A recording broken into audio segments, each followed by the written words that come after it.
we have the councilman here, and I want to get to him as soon as possible because there's a limited amount of time.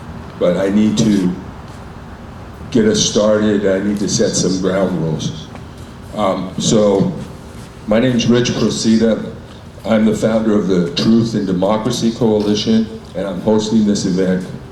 And so first of all, this is not a campaign event. The event is sponsored by a coalition of groups, including Represent Us, the Truth and Democracy Coalition, the Declaration for American Democracy, Public Citizen, the Transformative Justice Coalition, and Faithful Democracy. Councilmember Henry Bouchot is our guest here to help lead us in this discussion. Second, we will follow the rule of law because we are a nation of laws.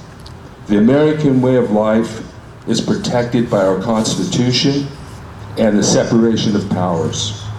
So we will honor the rulings of the courts as res judicata, meaning the issue has already been decided. So we will not be discussing issues already decided by the courts and certified by the states and Congress. Furthermore, we will not be considering any conspiracy theories, and we will resist false propaganda. Third, we will limit the discussion to voter suppression, the current state of American democracy, both locally and nationally, and the global collapse of democracy. We will consider the effects of the over 400 proposed laws in 49 states, with 30 laws already enacted in 18 states, restricting access to voting. We will talk about our sacred and fundamental right to vote that every law-abiding citizen has, of which we cannot be easily deprived. We will demand that Congress pass the For the People Act to set national standards to ensure that elections are clean and fair, to ensure that every citizen can vote and that every vote is counted. We demand that Congress stay in session and not go on recess until it passes the For the People Act to stop gerrymandering and voter suppression.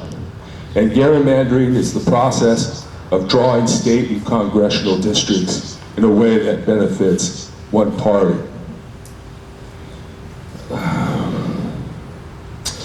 Let's see, so voter suppression is making it more difficult to vote, and these practices lead to more extremist politicians who need only appeal to their base to win, and it leads to more corruption.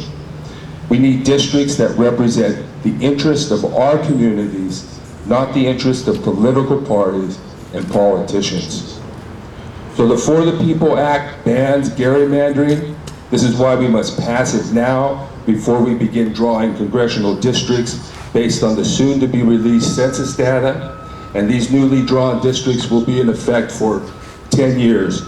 So we're passing a petition to sign. We have buttons, literature, water, not so cold water, and sunscreen if you need it, and sanitizer. And we have the council member, Henry Bouchot, who will lead our discussions, and afterwards we will invite the people to address the community. So I want to introduce to you our honorable city council member, Henry Bouchot, who has graciously accepted our invitation. Good morning, everyone. Have you ever heard the saying, if you're not at the table, you know how to finish this? You know how it goes? You're on the menu. And that's one of the reasons why I ran for elected office in 2018. I wanted to be at the table. And I was very fortunate because for many, many years, the city of Whittier elected its representatives through an at-large voting system. So what that meant was that if you wanted to get elected in Whittier, you had to run you had to run and be elected by every voter throughout the city. which in some ways sounds like common sense, except when you think of the fact that it had a very disparate racial impact. By that I mean, there had never been a Latino elected official, despite the fact that the town had become majority Latino for many, many years. And so thanks to a act that the state of California passed, we for the first time had district elections. And I knocked on 5,000 doors on my own to make sure that people had a voice on the city council. Now, I come from a military background. I served in the United States Marine Corps, and I served in Afghanistan with the Marine Infantry Unit. I was an attorney.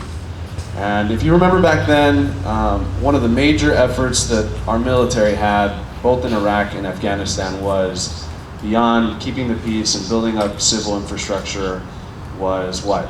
Do you remember? Once a year or so, elections. Free and fair elections. Remember that it was a big, big deal, and there'd be a lot of news reporting around the day when we were making our best effort to keep either the Taliban or other insurgent forces from interfering with elections, right? Because the feeling is that you can't really have a functional government, a functional society, without faith in your elections. And fast forward to last January, and what happened at the Capitol in Washington, D.C. Now, I've been to D.C. I did my training in Quantico, Virginia. You know, I've walked to the Capitol. You know, I've been at the Iwo Jima Memorial, you know, with the beautiful, beautiful statue of the Marines lifting the flag at Mount Suribachi.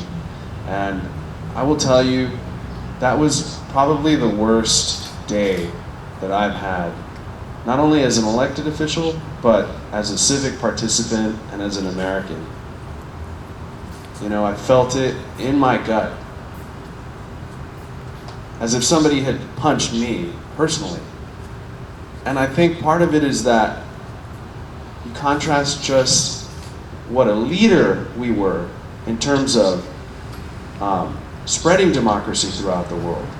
I mean, there was a period in the late 90s, early 2000s when they talked about the end of history. Do you remember that? When they talked about there being a renaissance for democracy throughout the world, where America was leading the way and setting the example. And on January 6th, I think it brought home for me and a lot of people just how much a threat we have here at home. Just how much our democracy needs work, constant work, right, and defense. Now, back in 1913, the British did not have the vote for women. They had, only men could vote. And throughout history, for the most part, only men and only men with property have been able to vote. There was a woman by the name of Emily Davison. Emily Davison was a teacher. She was from a middle-class family, and she was with the women's suffragette party.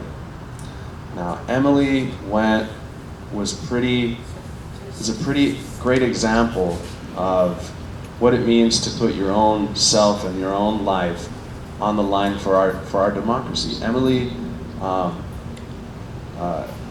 went on hunger strikes. She had to be force-fed. You know, she did sit-ins and stay-ins and protests and marching. And one day, the British had this really famous race, kind of like the Kentucky Derby. You know, it's a big deal. The king has a horse that races in this race. And Emily got on the horse to race and sort of broke in to the race as the king's horse is, breaking out of the gate to go and pin a suffragette flag on the king's horse. And she was knocked off her horse and died. Died right there in front of the king and in front of all the assembled people at the Derby. And yet, 5 years later, women in Britain had the right to vote. Yeah. So,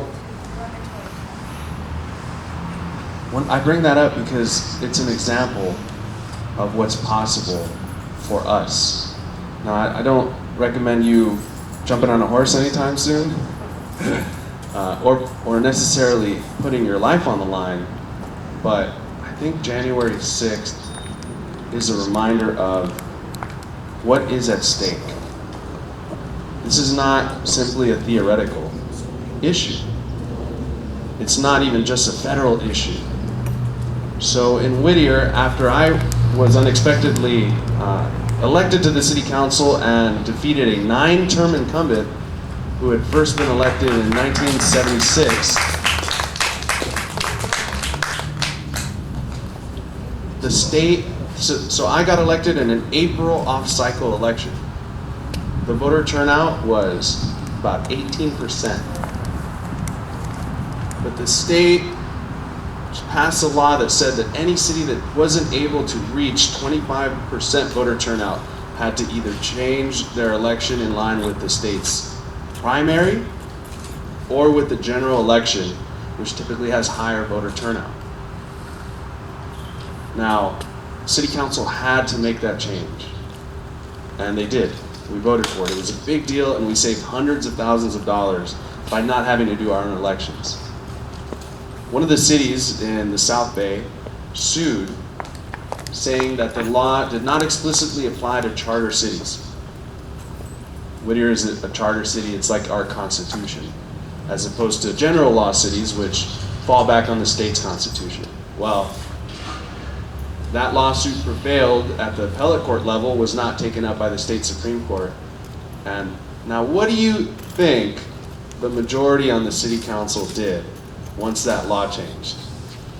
Do you think that they changed the law? Well, now, right now, our last election was during the state primary, and the party in the majority, I'm not supposed to be partisans here, so I'll just say the majority party actually did perform really well in that election. But do you think they said, wow, looks like with more voter participation, we get a chance to reach more voters. We have a chance to